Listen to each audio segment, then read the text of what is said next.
হযরতে তালহাকে চতুর্দিক থেকে বিষাক্ত তীর আর বললাম যখন ছুটতে শুরু করছে, বৃষ্টির নেই অনবরত হযরত তালহার গায়ে তীর আর বল্লম ঢুকতে শুরু হয়ে গেল। কিছুক্ষণের ভিতরেই হযরত তালহার চেহারাটা জাজরা হয়ে গেছে রে মুমিন। হযরত তালহার চেহারা চাউলের চালনির মতো হয়ে গেছে। শরীরের এমন কোনো জায়গা নাই যেখানে তীর আর বল্লম ঢুকে নেই।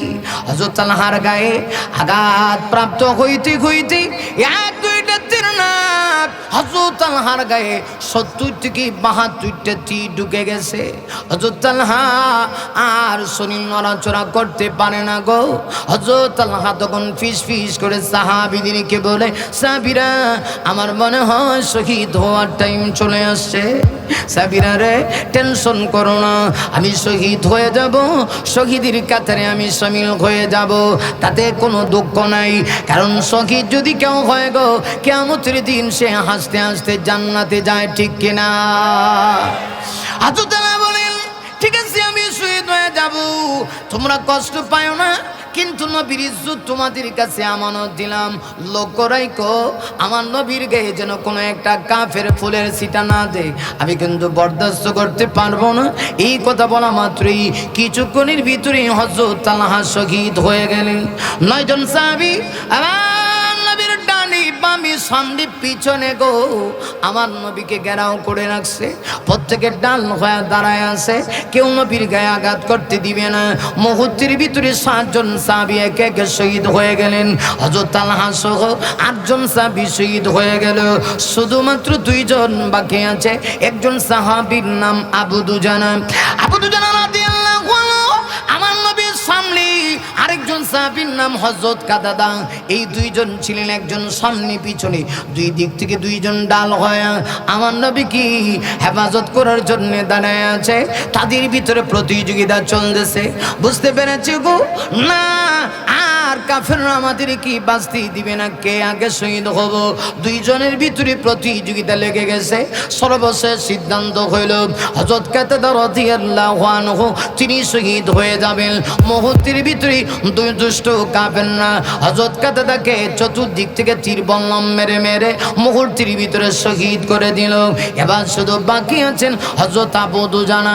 আবু দুজানা যখন একা, আবু দুজানা একটা চিৎকার মারছি, গলা কাটা মুরগির মতো ডাক দেয়া কয়, নবী গো নবী আপনি কোনো টেনশন করবেন না, আসুন না আমার বুকে আসুন, আমি আপনাকে আমার বুকে তুলে নিতে চাই। চতুর্দিক থেকে কাফেররা আমাকে আঘাত করে করে বুলেটের আঘাতে, বিষাক্ত তীর আর বল্লমের আঘাতে আমি শহীদ হয়ে যাব, কিন্তু আমি আপনাকে আগলে রাখতে চাই। মা যেমন তার বাচ্চাকে আগলায় রাখে, নবী গো আপনি টেনশন করবেন না, আমি শহীদ হয়ে যাব, কিন্তু আপনার গায়ে আঘাত করতে দিব না। তিনি পাগল হয়ে গেলেন। একবার সামনে যায়, চিন্তা করে দুষ্ট কাফেররা সামনের দিক থেকে তীর মারবে, আমার নবীর গায়ে পড়তে পারে, দৌড়ায় পিছনে যায়। পিছনে গিয়ে আবার চিন্তা করি দুষ্ট কাফেররা না জানি আমার নবীকে ডান দিক থেকে তীর মারে। আবু দুজানা দৌড়ায় ডান দিকে যায়, না আবার চিন্তা করি দুষ্ট কাফেররা না জানি বাম দিক থেকে আমার নবীজির গায়ে তীর আর বল্লম মারে। আবার বাম দিকে যায়, কখনো সামনে কখনো পিছনে, কখনো ডানে কখনো বামে। এইভাবে যখন হযরত আবু দুজানা আমার নবীকে ঘেরাও করে রেখে চতুর্দিক থেকে দুষ্ট কাফেররা তীর ছুঁড়তে শুরু করলো। সর্বশেষ আবু দুজানাও তিনি শহীদ হয়ে জান্নাতের অমীয় সুধা পান করে আল্লাহ তৈরি জান্নাতের মেহমান হয়ে গেল। আমার নবীর সামনে পিছনে ডানে বামে কেউ নাই গো, আমার নবী একা, আমার নবী একা। দুষ্ট কাফেররা তখন সুযোগ পেয়ে গেছে। একটা কাফের নিষ্ঠুর পাষাণের মতো বিশাল বড় একটা পাথর হাতে উঠাইছে। পাথরটা হাতে উঠায় আমার নবীজির মাথায় ছিল লোহার টুপি, নবীজির মাথা বরাবর লোহার টুপি বরাবর পাথরটা ছুঁড়ে মারলো। যেমনি মারছে গো, পাথরের আঘাতে, বিশাল বড় পাথরের আঘাতে নবীজির লোহার টুপিটা 2 টুকরা হয়ে গেল। রহমতের নবীর লোহার একটা অংশ নবীজির মাথা মোবারকে কপালে ঢুকে গেল, আরেকটা অংশ আমার নবীজির চেহারায় ঢুকে গেল। নবীজি বেহুশ হয়ে যাচ্ছেন। ঠিক সেই মুহূর্তে আরেকটা কাফির কয় সনমের মতো মোহাম্মদকে বিদায় করে দাও। আবার একটা পাথর উঠাইছে, আরে মুমিন পাথরটা উঠায়া আবার নবীজির মাথা বরাবর চুরে মারছে। জানলে মারছি মাথা বরাবর, মুহূর্তের ভিতরে পাথরটা করে পরে পরে নবীজির চারটা দান মোবারক শহীদ হয়ে গেল। নবীজি গর্তে পড়ে গেলেন জিহাদের ময়দানে। আমার নবীজি বেহুশ হয়ে গর্তের ভিতরে আড়াল হয়ে গেল। জিহাদের ময়দানে খবর হয়ে গেছে। বুখারীতে দুইটি বর্ণনা, একটি হলো কুতিলা মুহাম্মদ সাল্লাল্লাহু আলাইহি ওয়াসাল্লাম। জিহাদের ময়দানে শয়তান মুনাফিকের সুরুদ্দারে ঘোষণা করে দিয়েছে নবী মুহাম্মদ দুনিয়া থেকে শহীদ হয়ে গিয়েছে। যেমনি কথা শুনে যে সাহাবীদের মাথায় যেন আকাশটা ভেঙে পড়ে গেল। সাহাবীরা আকাশের দিকে তাকায়া চোখের পানি ছেড়ে দিয়া কান্না শুরু করছে। আব্রু এই জমিনের ভিতরে থেকে কি করব? যেই জমিনে তোমার নবী নাই গো, এই জমিনে আমরা থেকে কি করব? হযরত ওমরের মতো সাহাবী তিনি তাকে শান্ত রাখতে পারলেন না। তরবারি ওঠায় ঘোষণা করে দেয়, যদি কেউ কইবি নবী নাই, আমি তরবারি দিয়া তার সঙ্গে চূড়ান্ত ফয়সালা করব। ঠিক সেই মুহূর্তে হযরত আলী জিহাদের ময়দানে পাগলের মতো দৌড়ায় গো। হঠাৎ করে আলী বলেন, আমার চোখে বেশি উঠলো নবীর চেহারা বেশি উঠছে। হযরত আলী দৌড়ায় গেলেন, কাছে গিয়া দেখেন তিনি গর্তে পড়ে রইছেন। হযরত আলী নবীর চেহারার দিকে তাকায়া কান্না শুরু করছে। হাউমাউ করে ফুফিয়ে ফুফিয়ে হযরত আলী কান্না করে আর ডাক দেয়া কয়, আল্লাহ গো, এই জমিনওয়ালার অবস্থা কেমন হতে পারে? জানাতান নবীকে মেরে, পয়গম্বরকে মেরে রক্তাক্ত করে ফেলেছে। হযরত আলীর যেই মুহূর্তে এই কথা বলেছি, নবীজির একটু সামান্য হোশ পেয়ে আসলো। আবার নবী তখন আলীকে ডাক দেয়া কয়, আলী রে আলী, আমার উম্মতকে বদদুয়া দিও না। একটা কাজ করো, তোমার কানটা আমি নবীজির মুখ মুবারকের কাছে নিয়ে আসো। হযরত আলী বলেন, যে মুহূর্তে আমার কানটা নবীজির মুখ মুবারকের কাছে নিলাম, এমনি দেখি নবীজি ফিস ফিস করে আলীকে ডাক দেয়া কয়, আলী রে বদদুয়া দিস না, বদদুয়া দিলে আমি কার কাছে কালেমার দাওয়াত নিয়ে যাবো? আল্লাহু আকবার। ওয়াহুদের ময়দানে রক্ত জড়ালে দিন কায়েমের জন্য, পাথর বুকেও ফুটালে ফুল, জাতি ছিল শূন্য। ওয়াহুদের ময়দানে রক্ত জড়ালে দিন কায়েমের জন্য, পাথর বুকেও ফুটালে ফুল, মানুষ জাতি ছিল শূন্য। শত জ্বালাতন সয়েছ তুমি, সেই কাহিনী শুনে কেঁদেছি। মনের ক্যানভাসি তোমার ছবি বাসি, তোমার প্রেমে যেন পড়েছি। মনের ক্যানভাসি তোমার ছবি বাসি, তোমার প্রেমে যেন পড়েছি। আমি দেখিনি তোমায় চোখের তারায়, তবুও তোমায় ভালোবেসেছি। ঠিক না? বলেন আমার সাথে, আমি দেখিনি তোমায় চোখের তারায়, তবুও তোমায় ভালোবেসেছি। মনের ক্যানভাসি তোমার ছবি বাসি, তোমার প্রেমে যেন পড়েছি। আল্লাহু আকবার। হযরত আলী বলেন, নবীজি আমাকে ইশারা দিয়া বলেন, আলী বদদুয়া দিও না, আমি কার কাছে কালেমার দাওয়াত নিয়ে যাবো? আলী তুমি একটা কাজ করো, জিহাদের ময়দানে আমাকে একটু দাঁড় করাও। হযরত আলী বলেন, অনেক কষ্ট করে নবীকে দাঁড় করাইলাম। দলে দলে সাহাবীরা আমার নবীর কাছে আসতেছে। হযরত আবু বকর আমার নবীকে কত ভালোবাসে রে মুমিন। এই পৃথিবীর ভিতরে শ্রেষ্ঠ আশিকের নাম হলো আবু বকর। আবু বকর নবীর সামনে এসে চোখের পানি ছেড়ে দিয়া কান্দে আর ডাক দিয়া কয়, আল্লাহ গো, নবীকে এমন ভাবে দেখবো জীবনে কল্পনা করি নাই। নবীর রক্ত পড়তেছে, কপাল দিয়ে রক্ত ফুসরিঙ্গি দিয়ে বের হয়, চেহারা দিয়ে রক্ত বের হয়। সাহাবীরা কান্না করে, কেমনি নবীজির কপাল থেকে লোহার অংশ চেহারা থেকে বের করা যায়? এমনিতে একজন সাহাবী হযরত আবু উবায়দা ইবনে জাররাহ, আল্লাহর নবী পৃথিবীতে 10 জন সাহাবীকে জান্নাতের সার্টিফিকেট দিয়েছিল। 10 নম্বরে যে সাহাবীর নাম ছিল আবু উবাইদা ইবনুল জাররাহ। আবু উবাইদা পিছন দিক থেকে আওয়াজ দিয়া কয়, সাহাবীরা রে একটু সুযোগ দাও না, আমি নবীর চেহারা থেকে লোহার অংশটা বের করি।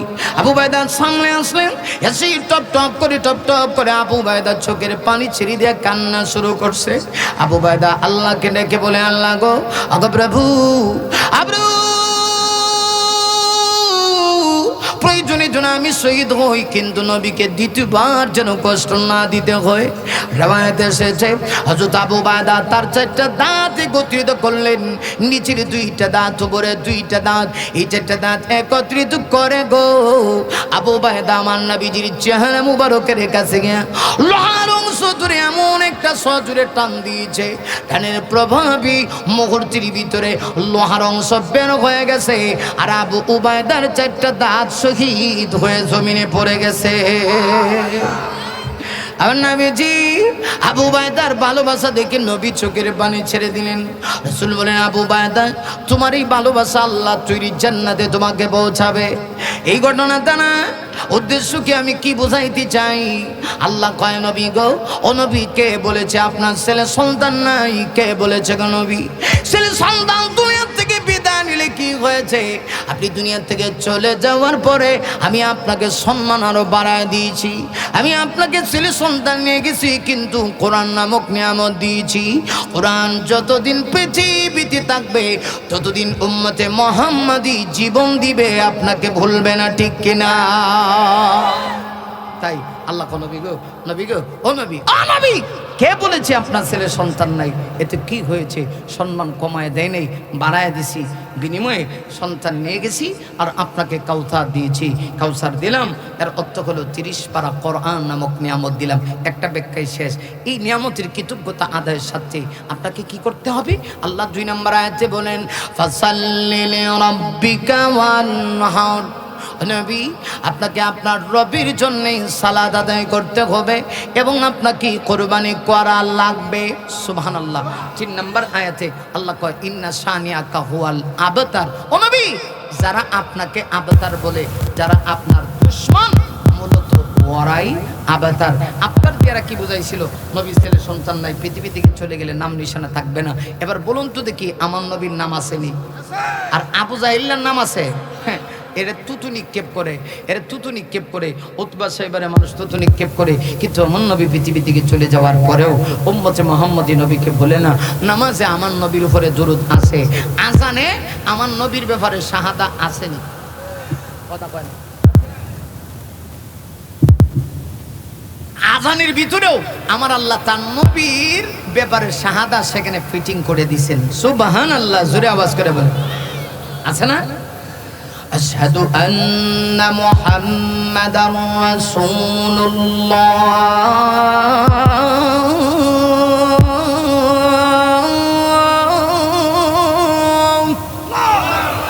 জোরে কোন আল্লাহু আকবার। আশহাদু আন্না মুহাম্মাদার রাসূলুল্লাহ।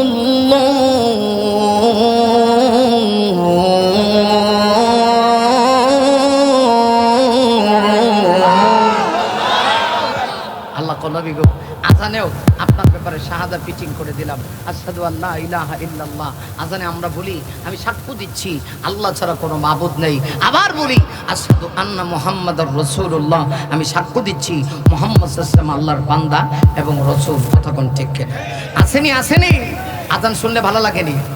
হাইয়া আলাস সালাহ।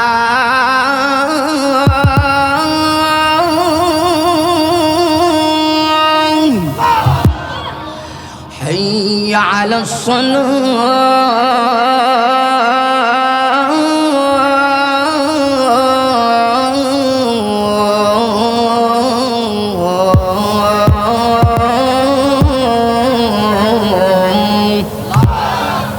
দেন এখন 10,000, আজান দিলে তো 20,000 30,000 বাড়াই দেওয়ান লাগে। ফ্রিতে শুনাই দিলাম। আল্লাহ কোন নবী গো, ও নবী, আজানেও আপনার শাহাদা সেখানে ফিটিং করে দিছি। সব জায়গায় আপনার নাম আছে। জানাজার নামাজে নবীর উপরে দুরূদ আসেনি? কথা কয় আসেনি? সব জায়গায় আল্লাহু আকবার।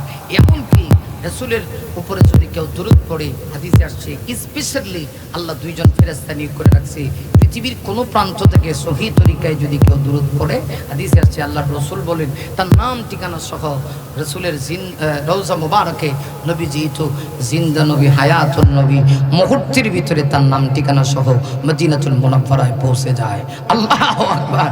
আল্লাহ রাব্বুল আলামিন সেই নবীকে দিল থেকে ভালোবেসে, অন্তরে নবীকে লালন করে, নবীর আদর্শকে ধারণ করে আমাদেরকে দুনিয়া থেকে যাওয়ার তৌফিক দান করুন।